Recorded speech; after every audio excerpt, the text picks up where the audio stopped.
ഏറ്റവും പ്രിയങ്കരനായ KPCC president, നമുക്കെല്ലാം ഉജ്ജ്വലമായ മാതൃകയായി നമ്മുടെ മുന്നിൽ നിൽക്കുന്ന പ്രിയങ്കരനായ ശ്രീ രാഹുൽജി,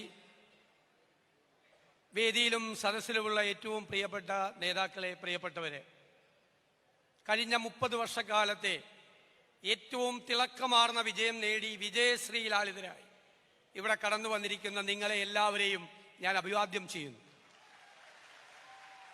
ജനങ്ങൾ നിങ്ങൾക്ക് നൽകിയത് വലിയൊരു ഉത്തരവാദിത്തമാണ്. നിങ്ങളുടെ കാലാവധി പൂർത്തിയാകുമ്പോൾ തിരിഞ്ഞു നോക്കുമ്പോൾ ജനങ്ങളോട് ആ കടമ നിർവഹിച്ചു എന്നുള്ള പൂർണ്ണമായ സംതൃപ്തി നിങ്ങൾക്കുണ്ടാകണം. UDF ഒരു മാനിഫെസ്റ്റോ ഇറക്കിയിട്ടുണ്ട്. ആ മാനിഫെസ്റ്റോ നോക്കണം. അടുത്ത 5 വർഷക്കാലത്തേക്ക് അത്ഭുതകരമായ മാറ്റങ്ങൾ ഉണ്ടാക്കി നമ്മൾ ജനങ്ങളോടുള്ള ആ പൂർണ്ണമായ ബാധ്യത നിറവേറ്റണം എന്ന് ഞാൻ വിനയപൂർവ്വം നിങ്ങളോട് അഭ്യർത്ഥിക്കുന്നു. ഇന്ന് പ്രിയങ്കരിയായ എഴുത്തുകാരി ശ്രീമതി ലീലാവതി ടീച്ചർക്ക് ഒരു പുരസ്കാരം, പ്രിയദർശിനി പുരസ്കാരം നൽകിക്കൊണ്ട് പ്രിയങ്കരനായ രാഹുൽജി ഒരു വാക്കു പറഞ്ഞു. അദ്ദേഹം പറഞ്ഞ വാചകം കൾച്ചറൽ സൈലൻസ് എന്നാണ്. സാംസ്കാരികമായി ചെയ്യുന്ന നിശബ്ദത. അതായത് ഫാസിസത്തിനെതിരായി, വർഗീയതയ്ക്കെതിരായി നാം പോരാടുമ്പോൾ നമ്മൾ കാണിക്കുന്ന നിശബ്ദത ഭീരുത്വത്തിന് തുല്യമാണ് എന്നാണ് രാഹുൽജി പറഞ്ഞത്. ഭീരുത്വത്തിന് തുല്യമാണ്. ഞാൻ അദ്ദേഹത്തോട് പറയുന്നു, അദ്ദേഹം വർഗീയതയ്ക്കെതിരായി, ഫാസിസത്തിനെതിരായി ഉജ്ജ്വലമായ പോരാട്ടം നടത്തുമ്പോൾ അദ്ദേഹത്തിന്റെ സഹപ്രവർത്തകർ, കേരളത്തിലെ കോൺഗ്രസുകാർ നിശബ്ദത പാലിക്കുന്ന ഭീരുക്കളായി ഈ ഫാസിസ്റ്റുകൾക്കും വർഗീയവാദികൾക്കും മുന്നിൽ നിൽക്കില്ല എന്ന വാക്കാണ് എനിക്ക് നൽകാനുള്ളത്. നമ്മൾ കോൺഗ്രസ് ആണ്. നമ്മുടെ സിരകളിൽ ഒഴുകുന്നത് നമ്മുടെ ദേശീയ പ്രസ്ഥാനത്തിന്റെ പൈതൃകമാണ്. അത് കാത്തു സൂക്ഷിക്കാൻ ഓരോ കോൺഗ്രസുകാരും ബാധ്യതപ്പെട്ടവരാണ്.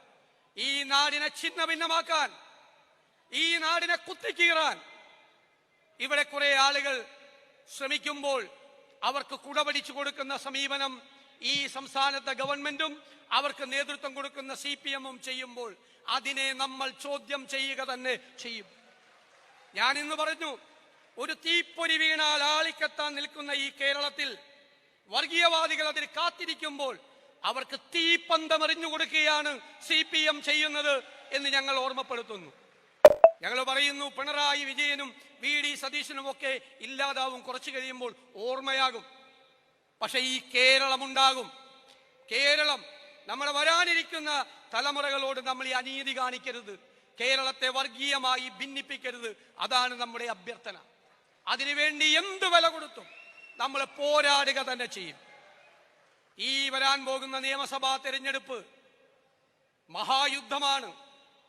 ആ യുദ്ധത്തിൽ വീറുറ്റ പോരാളികളെ പോലെ പൊരുതി 2001-നേക്കാൾ തിളക്കമാർന്ന വിജയം നേടിയെടുക്കാൻ മുൻപന്തിയിൽ ഉണ്ടാകണം എന്ന് ഞാൻ വിനയപൂർവ്വം നിങ്ങളോട് അഭ്യർത്ഥിക്കുന്നു.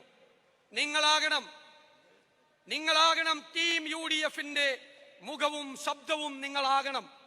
എല്ലാ വാർഡുകളിലും ആ ടീം UDF-ന്റെ ശബ്ദം എത്തിക്കാൻ നിങ്ങൾ ശ്രമിക്കണം.